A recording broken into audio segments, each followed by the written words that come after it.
প্রথমে তারেক রহমান সাহেবের প্রথমত যেটা আমার মাথায় আসে সেটা হচ্ছে উনি হচ্ছে গণতন্ত্রের টর্চ বেয়ারার,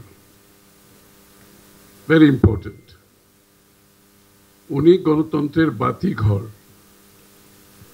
এটা ফ্যামিলিতে, ইট রানস ইন দ্য ফ্যামিলি।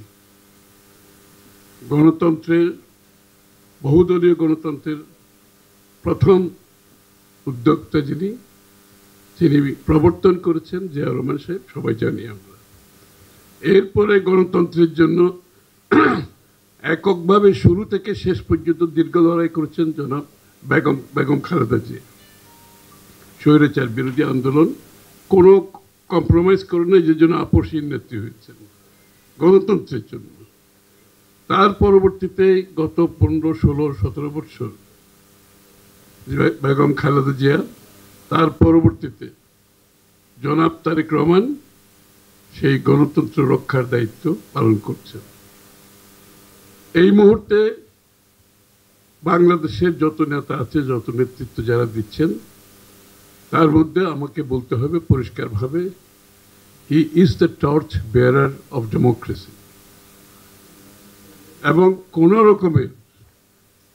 রকমের বেগম খালেদা জিয়া যেভাবে কোনো রকমের কম্প্রোমাইজ করেননি, তারেক রহমানও কোনো ধরনের কম্প্রোমাইজ না করে গণতন্ত্রের সংগ্রাম চালিয়ে স্বৈরাচারকে বিতাড়িত করা হয়েছে।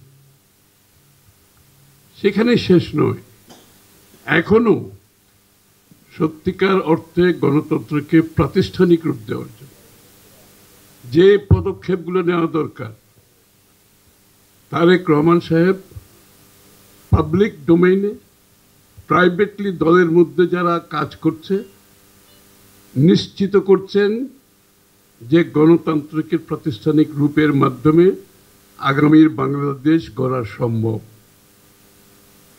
সেই ক্ষেত্রে যে সংস্কারের কথা বলা হচ্ছে, যারা সংস্কারের জন্য এখন অতি উৎসাহী হয়ে উঠছেন,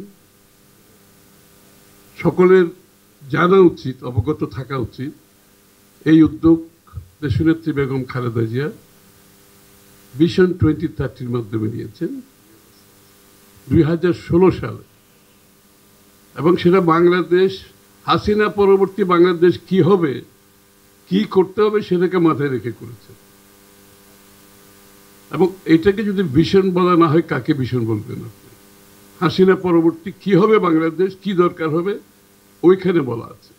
পরবর্তীতে তারেক রহমান সাহেব 27 দফা সংস্কার প্রস্তাব পেশ করেছেন, সেটা বিএনপির পক্ষ থেকে। এই 27 দফাতে মূলত বাংলাদেশ, আবার হাসিনা পরবর্তী বাংলাদেশ কোথায় যাবে, সেই রূপরেখা পরিষ্কারভাবে দেওয়া হচ্ছে। সব কিছু এর মধ্যে ইনক্লুডেড আছে। কিন্তু পরবর্তীতে আমরা যখন যুগপৎ আন্দোলনে গেলাম, আমাদের যুগপথে আমাদের সাথে যারা এসছেন, তাদের কিছু চিন্তা ভাবনা ওনারা বলেছেন, যেটা আমরা ইনকর্পোরেট করে 31 দফা সংস্কার প্রস্তাব প্রস্তুত করেছি। এটা হাসিনা যাওয়ার আরো 1-1.5 বছর আগের কথা বলছি আমি। তখন কিন্তু অন্য কোনো দল সংস্কারের কথাটা মুখ দিয়েই বের করেনি। অনেকে আবার আন্দোলনে ছিল, আবার ছিল না, আমি তার এর থেকে বেশি বলার দরকার নেই। সুতরাং সংস্কারের প্রস্তাবটা আনার সাহসই করে নেই। হাসিনা পরবর্তী বাংলাদেশ কোথায় যাবে সেটা তাদের ধারণায় পর্যন্ত আসে নাই যখন তারেক রহমান সাহেব 31 দফা দিয়েছেন। এখন উনি যে গণতন্ত্রকে প্রাতিষ্ঠানিক রূপ দেওয়ার জন্য কিছু ওনার ভাবনা, তার মধ্যে একটা হচ্ছে ইনক্লুসিভ পলিটিক্স, অর্থাৎ অন্তর্ভুক্তিমূলক একটি রাজনীতি উনি করতে চাচ্ছেন বাংলাদেশে, যাতে সকলের জন্য একটা স্পেস থাকে। সেটা সরকারে থাকলেও স্পেস থাকতে হবে, বিরোধী দলে থাকলেও স্পেস থাকতে হবে।